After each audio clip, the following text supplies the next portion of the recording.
પપ્પા બોલો ને, શું કામ હતું? કેમ બોલાવી મને?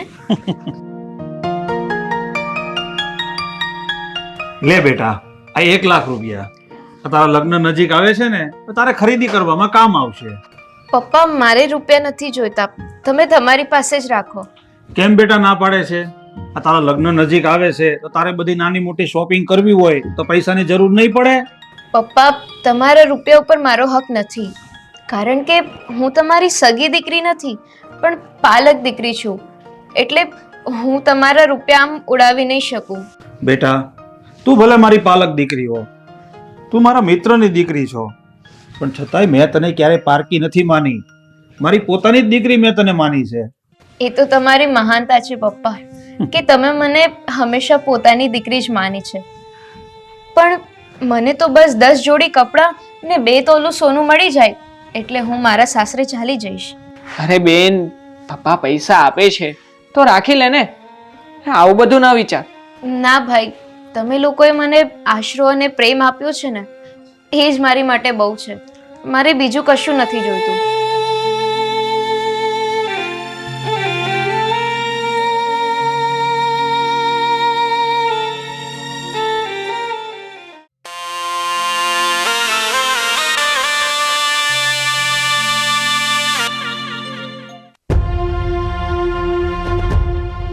એક વાત સાંભળી લેજે રીના, પપ્પા તને રૂપિયા આપવાની કોશિશ કરશે, એ લાગણીમાં થઈને તને હજુ પણ વધારે રૂપિયા આપશે, પણ એ રૂપિયાને હાથ લગાવવાની કોશિશ પણ નહીં કરતી રીના, કારણ કે એ રૂપિયા તારા બાપના નથી, તારો બાપ નથી મૂકી ગયો અહીંયા.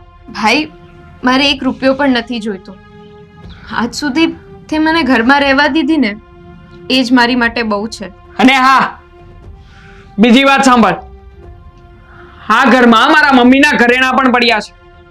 કદાચ એ ઘરેણા પપ્પા તને આપવાની કોશિશ પણ કરશે, એમાંથી એક પણ ઘરેણાને હાથ લગાવવાની કોશિશ પણ નહીં કરતી, નહીં તો મારાથી ખરાબ બીજો કોઈ નહીં હોય, સમજી? સારું ભાઈ, હું નહીં અડું મમ્મીના ઘરેણા, બસ.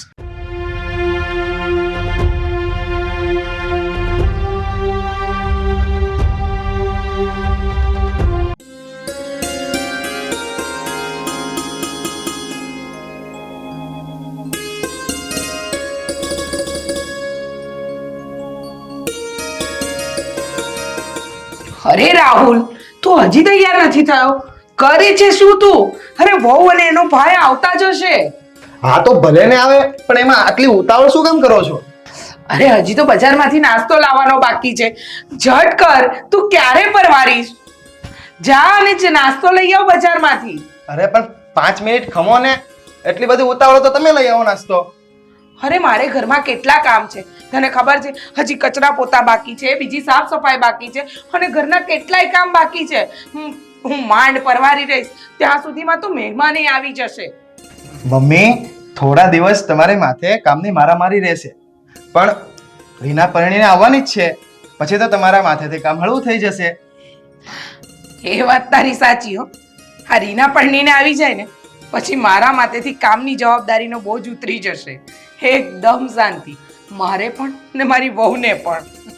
હા હા મમ્મી, ચાલો પૈસા ને થેલી આપો, હું ફટાફટ નાસ્તો લઈ આવું, મહેમાન આવતા જ હશે. હા હા આપું છું, ચાલ.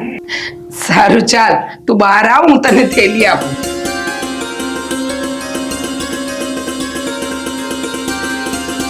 રીના બેટા, ત્યાં જ ઊભી રહે.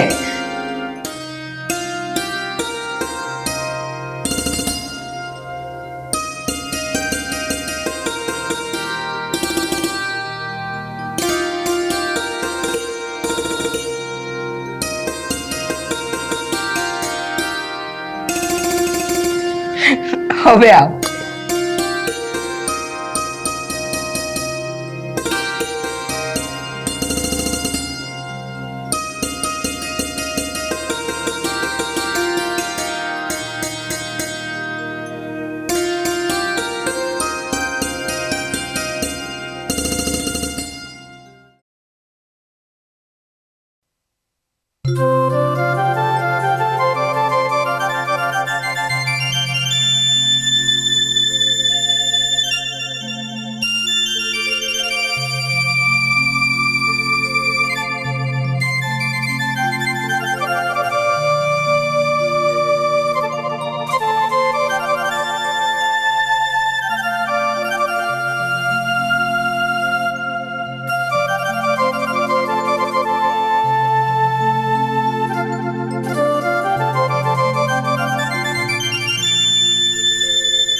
બોલ શું મંગાવું? મને કંઈ પણ ચાલશે. 2 કોલ્ડ ડ્રિંક્સ. રાહુલ, મારે તને એક ખાસ વાત કરવી છે, એટલે મેં તને બોલાવ્યો છે. બોલ ને, શું વાત કરવી છે? મારા પપ્પાએ તને અને મમ્મીને તો કહી જ દીધું છે, એટલે તમને ખબર જ છે કે હું મારા પપ્પાની સગી દીકરી નથી. એટલે કે હું મનસુખભાઈની સગી દીકરી નહીં, પણ એમના મિત્ર અશોકભાઈની દીકરી છું. હા રીના, અમે તારી ઘરે તને જોવા આવ્યા હતા ત્યારે તારા પપ્પાએ વાત કરી હતી. રાહુલ, મારા પપ્પા મનસુખભાઈ ખૂબ સુખી માણસ છે, કરોડપતિ છે, પણ એમની મિલકત પર મારો કોઈ હક નથી. એટલે જો તું અને મમ્મી કોઈ મોટા કરિયાવરની આશા રાખતા હોય ને તો ન રાખતા. મારા મરી ગયેલા પપ્પા અશોકભાઈ બહુ ગરીબ હતા. એમણે મનસુખ અક્કલને મરવા પહેલાં ખાલી મને જ સોંપી હતી, એકેય રૂપિયો નહોતો આપ્યો. એટલે હું કોઈ રૂપિયાનો દાયજો લઈને નથી આવવાની સાસરે. બસ 10 જોડી કપડાં અને 2 તોલું સોનું લઈને જ આવવાની છું.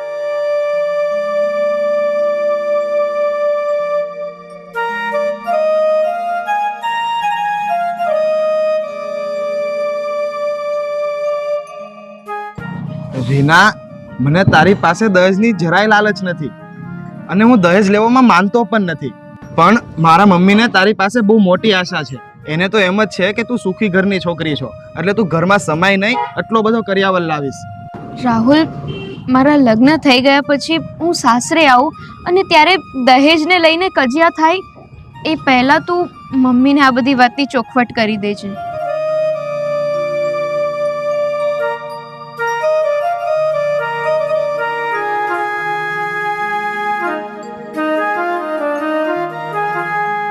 સારું રીના, તું એ વાતની ચિંતા ના કર. હું મમ્મીને કહી દઈશ અને મમ્મીને હું બધું જ સમજાવી દઈશ.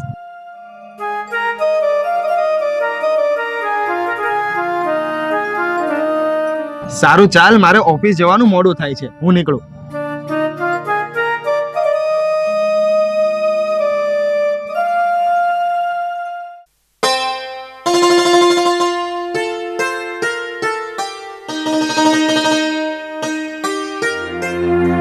સાંભળ રીના, પપ્પા તારા લગ્ન માટે થઈને આજે એક હોલ બુક કરાવી આવ્યા છે. 1 લાખ રૂપિયા ભાડું છે હોલ. અને મેં તો સાંભળ્યું છે કે પપ્પા રિસેપ્શન પણ બહુ મોટું કરવાના છે. ઓછામાં ઓછા 700 થી 800 માણસોને બોલાવવાના છે. એટલે નહીં તો તારા લગ્નની પાછળ 10 થી 12 લાખ રૂપિયાનો ધુમાડો કરી નાખશે.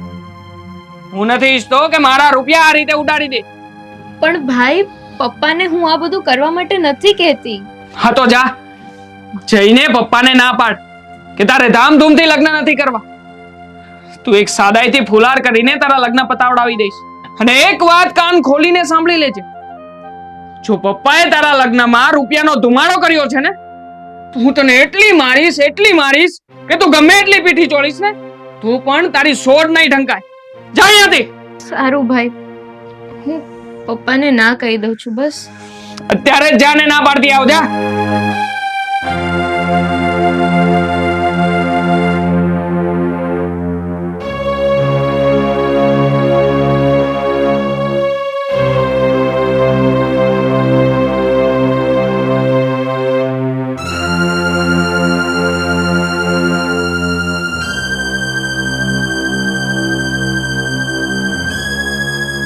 હા બેટા, હું રિસેપ્શનનું લિસ્ટ બનાવું છું, તો તારે જેને કહેવું હોય ને એના નામ મને આપ, એટલે હું લિસ્ટમાં લખી નાખું.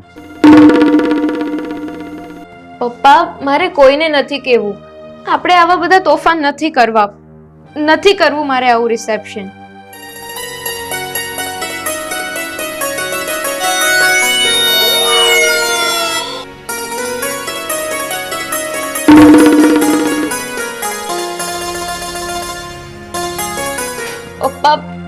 પપ્પા પ્લીઝ, મારે નથી કરવા આવા ધામધૂમથી લગ્ન.